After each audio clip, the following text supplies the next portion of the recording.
سلام، امروز میخوام محصولات مراقبت پوستی که خودم استفاده میکنم رو براتون معرفی کنم. اول محصول شوینده پوست خشک بردونه.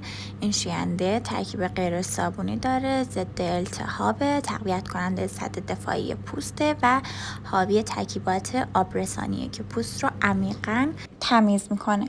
رنج قیمت حدود 320. دوم محصولی که استفاده میکنم سرم هیالورونیک اسید بردونه که 2.5% هیالورونیک اسید خالص داره. آبرسان عمیق پوست و جلوگیری از روند پیرپوستی.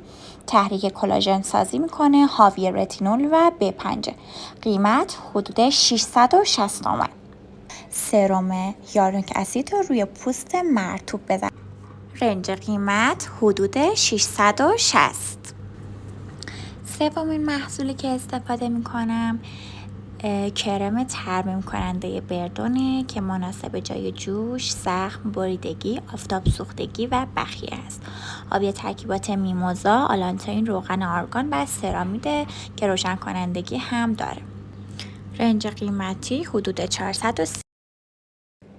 بعد از این ضد آفتاب فلویدی اکسپوز استفاده میکنم. این ضد آفتاب بافت سبک، سود جذب داره، SPF 50 پلاس داره، خاصیت روشن کنندگی داره.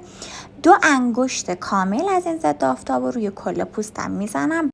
رنج قیمتی این ضد آفتاب حدود 730. شما فقط درخشش و هیدراتگی پوست و پر آب بودن پوست منو ببینید چقدر پوستم میدرخشه.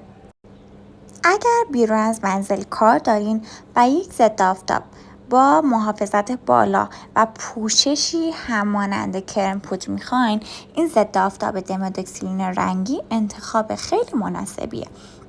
این ضد آفتاب مناسب پوست‌های چرب و جوش داره، اصلا روی صورت برق نمیندازه و کاملا فینیش مات داره. رنج قیمت حدود 260.